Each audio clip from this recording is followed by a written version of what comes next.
Next, the topic is control system engineering subject. The topic is phase margin and gain margin of 6th semester electrical. Faculty represents the video AR Naik, HOD electrical. First of all, we have to come to the first article, that is phase margin. What is phase margin? The phase margin is represented by PM is equal to the sum of 180 degrees and phase angle at gain crossover frequencies. So phase margin PM is equal to 180 degree plus phi GC, where phi GC is the phase angle at the gain crossover frequencies, where phi GC is the phase angle at gain crossover frequencies. The stability of the control system based on the relation between gain margin and phase margin is listed below.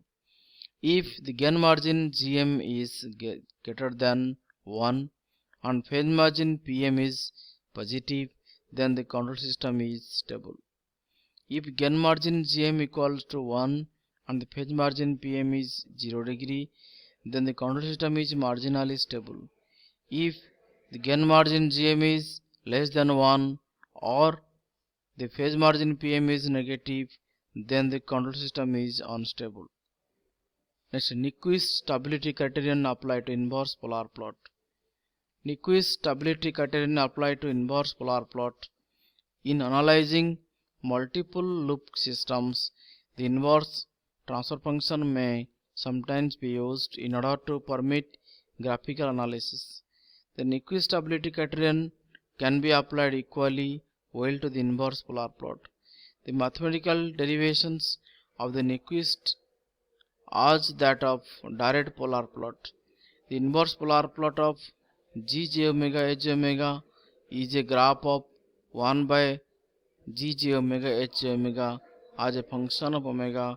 Example, if Gj omega Hj omega is Gj omega Hj omega is equal to J omega t by 1 plus J omega t, then 1 by J omega by H omega is equal to 1 by J omega t plus 1.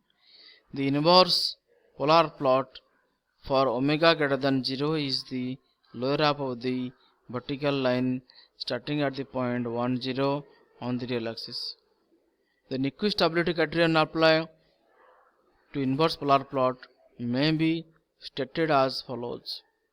For a closed loop system to be stable, the encirclement, if any of the -1 J0 point by the GSHS locus as moved along the Nyquist path, must be counterclockwise, and number of such elements must be equal to the number of poles of 1 by HGS into HS.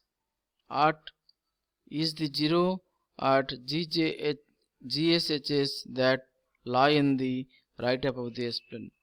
The number of zeros of GSHS in the right half of the S-plane may be determined by the use of Routh stability criterion.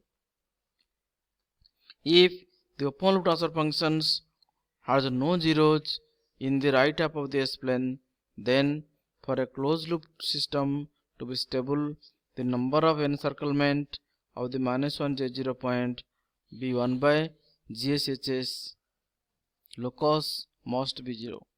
Note that although the Nyquist stability criterion can be applied to inverse polar plots if experimental frequency response data are incorporated, counting the number of encirclement of the 1 by GSHS locus may be difficult because the phase shift corresponding to the infinite semicircular path in the S-plane is difficult to measure. For example, if open loop transfer function GSHS involves transport lag such as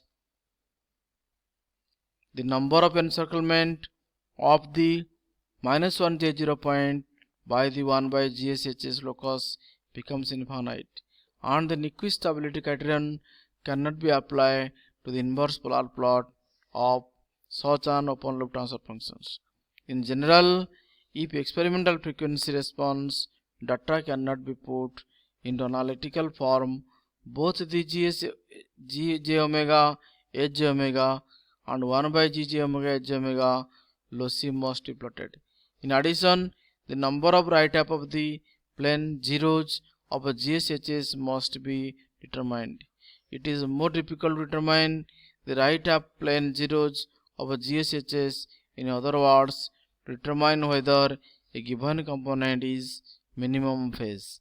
Then it is to determine the right half plane of a GSHS, in other words, determine whether the component is stable. Depending on whether the data are graphical or analytical, or whether non-minimum phase components are included, an appropriate stability test must be used for multiple loop systems. If the data are given in analytical form, or if mathematical expression for all the components are known, the application of the Nyquist stability criterion to inverse polar plot causes no difficulties, and multiple loop systems may be analyzed and designed in the inverse G-H plane. Nichols plot. The Nichols plot is a frequency response plot of the open loop transfer function of a system. The Nichols plot is a graph between magnitude of j omega in decibel and phase of j omega in degree plotted on a ordinary graph sheet. In order to plot the Nichols plot, the magnitude of j omega in decibel and phase of j omega in degree are computed for various values of omega and tabulated. Usually, the choice of frequencies are corner frequencies. Choose appropriate scales for magnitude on y-axis and phase on x-axis. Fix all the points on the ordinary graph sheet and join the points by smooth curve and mark frequencies corresponding to each point. In another method, first the body plot of j omega is sketched.